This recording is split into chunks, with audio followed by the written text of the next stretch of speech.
చెప్తావు ఒక యూత్ కాంగ్రెస్ నాయకుడిగా కాంగ్రెస్ పార్టీలో భాగస్వామిగా ఏం చెప్తావు? 6 గ్యారెంటీలు సాధ్యమవుతుందా? ఇప్పటికే 7,00,000 కోట్ల అప్పు చేసింది గత ప్రభుత్వం అంటూ శ్వేతపత్రాలు విడుదల చేస్తారు మీ నాయకులు అసెంబ్లీ సాక్షిగా. ఎట్లా ఓవర్కమ్ చేస్తారు? ఎట్లా ఈ 6 గ్యారెంటీలకు బడ్జెట్ ఎడికెళ్ళి తీసుకొస్తారు? మీ అనుభవం ప్రకారం ఏం చెప్తారు? అంటే వాస్తవం అన్న, అయితే మేమనుకున్నామంటే రాష్ట్రము వీళ్ళు బంగారు తెలంగాణ అని చెప్పిండ్రు కదా, నిజంగానే బంగారు తెలంగాణ కావచ్చు. ఏముంటుంది గవర్నమెంట్ వచ్చిన తర్వాత ఈ 6 రకాల పథకాలు అమలు చేయడానికి పెద్ద ఇబ్బంది ఏముంటుందని మేము అనుకున్నాం. తీరా వచ్చిన తర్వాత ఈ రాష్ట్రాన్ని అప్పుల కుప్పగా చేసి రాష్ట్రం యొక్క ఆర్థిక వ్యవస్థను అధోపాతాలనికి తొక్కి రాష్ట్రంలో చిల్లి గవ్వ కూడా సంపద సృష్టించేటువంటి ఆస్కారం లేకుండా బీఆర్ఎస్ పార్టీ గత పాలకులు చేయడం జరిగింది. మేము 100% మీకు మాట ఇచ్చినాము.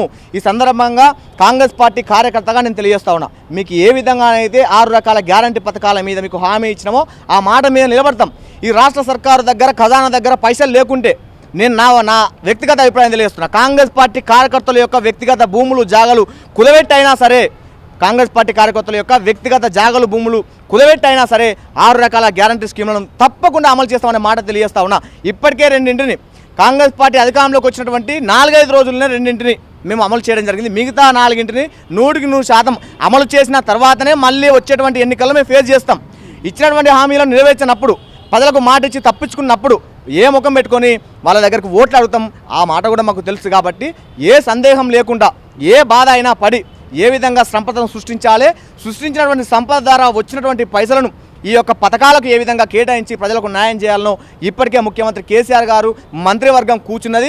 ఆర్థిక నిపుణులతో చర్చలు జరపడంతో పాటు ఏ విధంగా వీటిని మన 6 రకాల పథకాలను అమలు చేయాలనో దీని మీద విధి విధానాలు కూడా రూపొందిస్తున్నారనే మాట తెలియజేస్తూ, యావత్ మంది తెలంగాణ ప్రజానికి నేను కూడా ఒక మాట తెలియజేస్తున్నాను, చేతులు జోడించి దండం పెట్టి మీరు ఏ విధంగా కాంగ్రెస్ పార్టీని నమ్మి విశ్వాసించి తల్లి సోనియా గాంధీ గారి యొక్క రుణం తీసుకోవాలని చెప్పి కాంగ్రెస్ పార్టీని రాష్ట్రంలో 64 సీట్లు ఇచ్చి గెలిపించిండ్రో అదే మాట మీద మీరు ఉండండి. 100% అమలు చేస్తాం. అమలు చేసేంత వరకు మీరు మాకు సమయం ఇవ్వండి, మీరు జాగ్రత్తతో ఉండండి. బీఆర్ఎస్ పార్టీ నాయకులు చేసేటువంటి ఏదైతే వాక్యాలు ఉంటాయో, బీఆర్ఎస్ పార్టీ సోషల్ మీడియా ఏదైతుందో, ముఖ్యంగా ఆ సోషల్ మీడియాలో వచ్చేటువంటి ఏ మాటను కూడా, ఏ తప్పుడు వార్తను కూడా, ఏ వాక్యాలను కూడా మీరు నమ్మొద్దనే మాట యావత్ మంది తెలంగాణ సమాజానికి నేను తెలియజేస్తా ఉన్నా. మీరు మాకు అవకాశం ఇచ్చిండ్రు.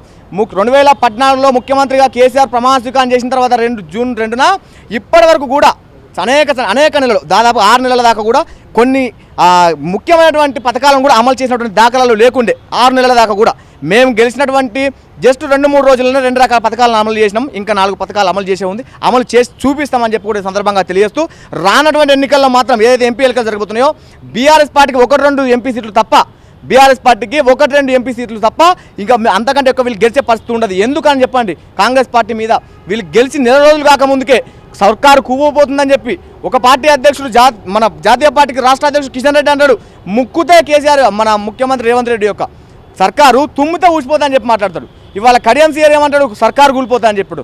ఇక కౌశిక్ రెడ్డి ఏమంటాడు, సర్కారు పోతుందని. అంటే వీళ్ళందరికీ సర్కారు పోతుందని చెప్పి మాట్లాడుతున్నారు. మా సర్కారు యాడికి పోదు, ప్రజలు జీవించి ఆశీర్వదించి మాకు 64 సీట్లు ఇచ్చి రాష్ట్రాన్ని మీరే పాలించాలి. ఈ రాష్ట్రంలో మీ పాలన మేము బాగుంటుంది, మీ పాలనలోనే మా జీవితాలు మెరుగుపడి ఆనందంగా ఉంటామని చెప్పి మాకు విశ్వాసంతో నమ్మకంతో ఇచ్చారు. కాబట్టి 100% 6 రకాల పథకాలను అమలు చేసి తిరుగుతాం. అట్లయితేనే ప్రజల దగ్గర మాకు ముఖం ఉంటుంది ఓట్లు అడగడానికి అని చెప్పి కూడా సందర్భంగా తెలియజేస్తా ఉన్నాం. రైట్, ఇది మొత్తం మీద రాకేష్ ఆ రోజు ప్రగతి భవన్లో ఏం జరిగిందనేది ఒక క్లారిటీ ఇచ్చిండు.